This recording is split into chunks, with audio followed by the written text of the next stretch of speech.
ইভিএমে প্রথম ভোট দিতে এসেছেন ৮৩ বছর বয়সী বৃদ্ধা কুঞ্জু দাসী। ভোট কেন্দ্রে তিনি এসেছেন পুত্রবধূর সঙ্গে। ঘিওর উপজেলার বানিয়াজুরি সরকারি প্রাথমিক বিদ্যালয় ভোট কেন্দ্রের চিত্র এটি। মানিকগঞ্জের ৩টি উপজেলায় এভাবেই নারী পুরুষ নির্বিশেষে শান্তিপূর্ণভাবে উপজেলা পরিষদ নির্বাচনের ভোটে অংশ নিচ্ছেন। প্রথম আমরা ইভিএমে ভোট দিলাম, শান্তিপূর্ণভাবে ভোট দিছি, কোনো সমস্যা নাই। আগে ভোট দিছি ব্যালট পেপারে, আর ভোট দিল বিজেপি না, বিজেপি দেয় এখন ভালো লাগে আর কি, দিতে খারাপ না, ভালো লাগছে। এই প্রথম দিলাম, অনেক ভালো লাগছে। এখানে মেশিনে দিলাম। মেশিনে কি সহজ না কঠিন? না, সহজ। ঠিক মতো দিতে পারছেন? আপনার পছন্দের প্রার্থীকে ভোট দিতে পারছেন? ব্যালট পেপারে একটু সময় লাগছে। অর্থাৎ মানুষ নতুন প্রথম ইভিএমে দিলেন, এমনি কোনো সমস্যা নেই? আমার কেন্দ্রে ভোটারের অবস্থা যথেষ্ট ভালো। আমাদের টোটাল ভোট হলো 1979, তার ভিতরে 10টা পর্যন্ত 161টা ভোট কাস্ট হয়েছে, 8.13%।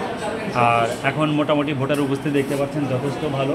আমার মনে হয় যে 60% বা 70%-এর উপরে আমাদের ভোট কাস্ট হতে পারে। ভোগান্তি বলতে একটাই, যে প্রথম এনারা ভোট দিতে গিয়ে সমস্যা হচ্ছে, আমাদের যন্ত্র কোনো প্রবলেম করছে না, কিন্তু ওনারা দেখা যাচ্ছে যে ভোট দিতে গিয়ে অনেকেই কোন বাটনে চাপবে বা কী করবে এটা বুঝতে পারছে না। পরে আমরা এখান থেকে নির্দেশনা দিচ্ছি যে আপনারা এইভাবে করেন, তখন তারা ঠিকমতো ভোট দিতে পারছে।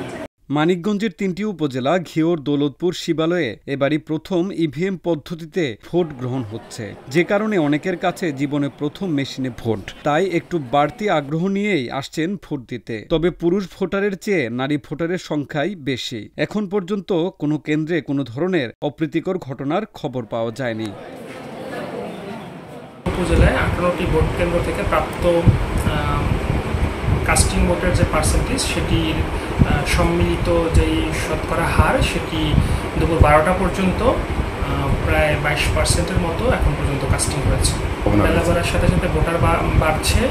অনেকে হয়তো দুপুরের টাইমে লাঞ্চের কারণে একটু কম থাকলেও হয়তো বা আবার লাঞ্চের পরে বেড়ে যায়। আমাদের টোটাল 58টি কেন্দ্রে একদম শান্তিপূর্ণভাবে এবং নিরবিচ্ছিন্নভাবে ভোট কার্যক্রম চলছে, এবং যারাই ভোট দিতে আসছে তারা অবাধে এবং শান্তিপূর্ণভাবে এবং নির্বিঘ্নে ভোট প্রদান করতে পারছে।